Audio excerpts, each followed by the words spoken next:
जेमा के साथ घपाघप करने के लिए क्या करता है, ये हम इस वीडियो में आगे देखेंगे। हेलो दोस्तों, स्वागत है हमारे नए वीडियो में। आज की वीडियो में हम लोग एक रोमांटिक ड्रामा मूवी को एक्सप्लेन करने वाले हैं और इस मूवी का नाम है जेमा बॉवरी, जिसे 2014 में रिलीज किया गया था। तो चलिए इस मूवी को शुरू करते हैं। मूवी के स्टार्टिंग में हम लोग मार्टिन नाम के एक आदमी को देखते हैं। वो फ्रांस के एक छोटे से गाँव में रहता था। वो हमें अपनी स्टोरी खुद ही बता रहा होता है। वो कहता है वो 7 साल पहले पेरिस से यहाँ आया था। यहाँ पर उसके डैड एक बेकरी चलाया करते थे और वो अपने फादर के काम को आगे बढ़ाता है और अब वो अपनी वाइफ के साथ इस बेकरी को संभालता है। एक बार जब मार्टिन ब्रेड बना रहा होता है तब उसका ब्रेड जल जाता है। उसकी वाइफ जब उससे इसके बारे में पूछती है तब वो बताता है वो चार्ली के बारे में सोच रहा था और वो कहता है कहीं चार्ली सुसाइड ना कर ले। उसकी वाइफ उसे समझाती है तुम्हें इन सब के बारे में नहीं सोचना चाहिए क्योंकि चार्ली ऐसा कुछ भी नहीं करने वाला है। इसके बाद मार्टिन चार्ली के घर पर जाता है।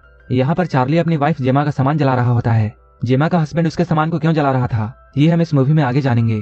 चार्ली जब यहाँ से जाता है तब यहाँ पर मार्टिन को जेमा की डायरी मिलती है। उस डायरी को छुपाकर वो अपने पास रख लेता है। घर आकर मार्टिन उस डायरी को पढ़ता है और यहाँ से इस मूवी की स्टोरी शुरू होती है और ये स्टोरी हमें फ्लैशबैक में दिखाई जाती है। इस मूवी में काफी समय पहले का वक्त दिखाया जाता है। यहाँ जेमा की शादी चार्ली के साथ हो रही होती है और चार्ली जेमा को लेकर इस छोटे से गाँव में रहने के लिए आया था। जब मार्टिन अपने नए पड़ोसियों को देखता है तब वो इनके पास जाता है। ये लोग यहाँ पर काफी बातें करते हैं। एक दिन चार्ली जेमा को लेकर मार्टिन की दुकान पर आता है। यहाँ जेमा मार्टिन के बनाए हुए ब्रेड को टेस्ट करती है। वहीं दूसरी ओर मार्टिन भी जेमा की खूबसूरती को देख रहा था और वो उसकी खूबसूरती को देखकर उसकी तरफ अट्रैक्ट हो जाता है। इसके बाद शाम में जब मार्टिन अपने घर आ रहा होता है तब उसकी मुलाकात रास्ते में जेमा से होती है। ये लोग रास्ते में बातें करते हुए जा रहे थे। इसके बाद मार्टिन उसे गार्डन दिखाने के लिए ले जाता है। यहाँ के फ्लावर्स को देखकर जेमा बहुत खुश होती है।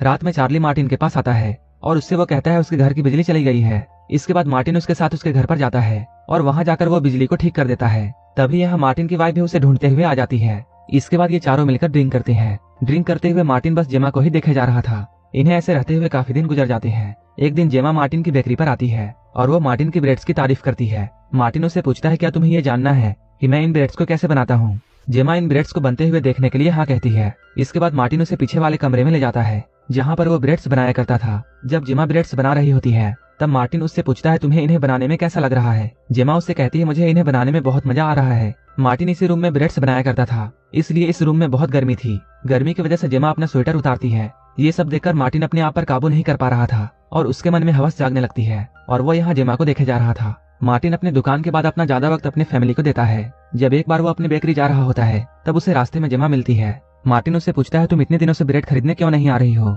जेमा उसे बताती है कि वो डाइटिंग पर है, इसलिए उसने कुछ दिनों से ब्रेड खाना बंद कर दिया है। इसके बाद वो उसे गुड बाय कहती है और यहाँ से जाने लगती है। लेकिन तभी उसके पीठ पर एक कीड़ा काट लेता है जिससे जेमा को बहुत दर्द होता है और वो चिल्लाकर मार्टिन को अपने पास बुलाती है और उसकी हेल्प करने के लिए बोलती है।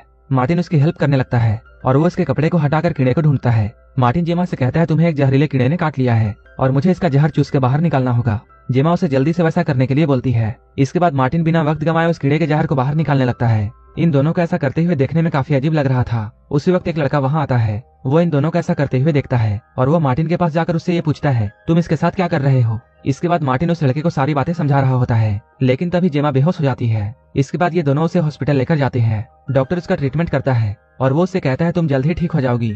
जब ये लोग हॉस्पिटल से घर आ रहे थे तब जेमा मार्टिन के कंधे पर सर रखकर सो जाती है क्योंकि उसे बहुत कमजोरी फील हो रही थी। उसे जेमा का ऐसा करना बहुत अच्छा लगता है। अगले दिन जब मार्टिन अपने शॉप के बाहर खड़ा होता है तब वो जेमा और उस लड़के को बातें करते हुए देखता है। उन दोनों को ऐसे बातें करते हुए देखकर मार्टिन ये मन में सोचता है कि इन दोनों का अफेयर जल्दी शुरू हो जाएगा। एक बार जब मार्टिन रास्ते में कहीं जा रहा था तब वो जेमा को देखता है जो कि गाड़ी से कहीं जा रही होती है।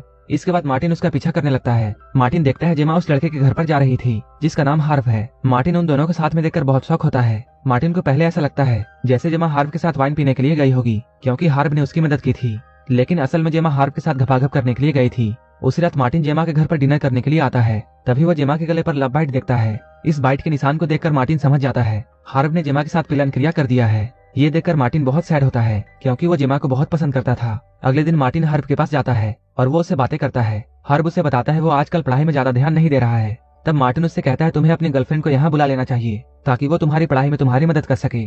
थोड़ी देर बाद हार्व जेमा को अपने घर पर बुलाता है। जेमा के यहाँ आते ही मार्टिन कहीं बाहर छुप जाता है। जेमा जैसे ही यहाँ अंदर आती है ये लोग साथ में भयंकर घपाघप करते हैं। हार्व और जेमा को ऐसा करते हुए देखकर मार्टिन को पूरा यकीन हो जाता है कि इन दोनों का अफेयर चल रहा है। अब जेमा हार्व के घर पर अक्सर आया करती थी और ये दोनों साथ में बहुत एंजॉय करते थे। ऐसे ही काफी दिन बीत जाते हैं। एक दिन जेमा मार्टिन के बेकरी में आती है और वो यहाँ से ब्रेड खरीदती है, लेकिन वो ब्रेड का एक टुकड़ा ले जाना भूल जाती है। इसके बाद मार्टिन उस ब्रेड को देने के लिए उसके घर जाता है, लेकिन जैसे ही वो घर के पास पहुंचता है उसे कुछ आवाजें सुनाई देती है। उन आवाजों को सुनकर वो वहीं पर छुप जाता है। जब वो खिड़की से अंदर देखता है तब वो पाता है हर्ब और जेमा घबाघब कर रहे थे। ये दोनों एक दूसरे के काफी करीब थे और जेमा हर्ब को आई लव यू बोलती है, जिसे सुनकर मार्टिन को बहुत गुस्सा आता है।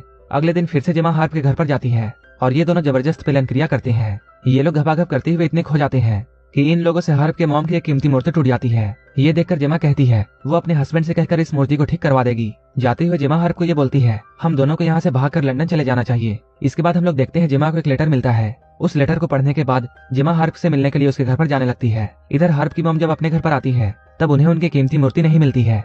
हर्ब अपनी मॉम को बोलता है उस मूर्ति में स्क्रैच आ गई थी, इसलिए उसने उस मूर्ति को पास के एक आदमी को ठीक करने के लिए दिया है। वहीं दूसरी ओर जेमा के पास हर्ब का मैसेज आता है जिसमें वो जेमा को ये लिखता है मैं तुम्हारे साथ लंदन नहीं आ सकता हूँ। ये जानकर जेमा बहुत सैड होती है। इसके बाद वो रोते हुए अपने घर चली जाती है। इधर धीरे धीरे चार्ली को जेमा पर शक होने लगता है क्योंकि जेमा अब चार्ली पर ज्यादा ध्यान नहीं दे रही थी। इस बात से चार्ली बहुत अपसेट था और वो गुस्से में कुछ दिनों के लिए लंदन चला जाता है। इसके कुछ दिनों के बाद जेमा से मिलने के लिए उसका एक्स बॉयफ्रेंड आता है और उसके एक्स बॉयफ्रेंड का नाम पैट्रिक था।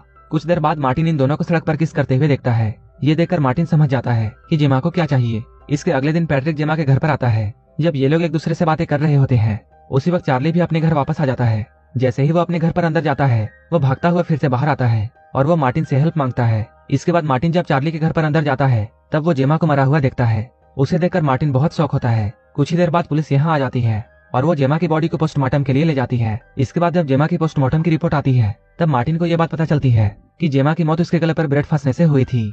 इसके बाद अगले दिन मार्टिन चार्ली को यह बात बताता है, लेकिन चार्ली उससे कहता है जेमा की मौत उसकी वजह से हुई है क्योंकि वो जब घर के अंदर गया था तब उसने पैट्रिक को जेमा के साथ पीछे से घबाघब करते हुए देखा था। उसे देखकर चार्ली को ऐसा लगा जैसे पैट्रिक जेमा के साथ जबरदस्ती कर रहा है, इसलिए वो चार्ली के साथ फाइट करने लगा। जब चार्ली मार्टिन को ये सब बता रहा होता है तब पैट्रिक भी यहाँ आ जाता है और वो इन लोगों को ये बताता है उस वक्त जब हम दोनों अकेले थे तब जेमा ब्रेड खा रही थी और मैं उसके पीछे से उसे किस करने लगा था, जिस वजह से जेमा के गले पर वो ब्रेड फंस गया और मैं जब उस ब्रेड को निकालने की कोशिश कर रहा था तभी वहाँ पर चार्ली आ जाता है और इन दोनों के बीच में कंफ्यूजन की वजह से लड़ाई होने लगती है। ये दोनों लोग आपस में लड़ने में इतनी बिजी हो गए कि इन दोनों को जेमा का जरा भी ख्याल नहीं आया और यहाँ पर जेमा की मौत दम घुटने से हो जाती है। यहीं पर इस मूवी के फ्लैशबैक की कहानी खत्म होती है और यहाँ से हम प्रेजेंट टाइम में देखते हैं जहाँ मार्टिन का बेटा उससे ये कह रहा होता है हमारे घर के पड़ोस में एक रशियन कपल रहने के लिए आई है। ये सुनकर मार्टिन उनके पास जाता है और यहीं पर यह मूवी खत्म हो जाती है। अगर आपको ये मूवी अच्छी लगी हो तो एक लाइक जरूर कर देना और ऐसे ही मूवीज के लिए मेरे चैनल को जरूर सब्सक्राइब कर लेना। तो मिलते हैं हमारे नेक्स्ट वीडियो में।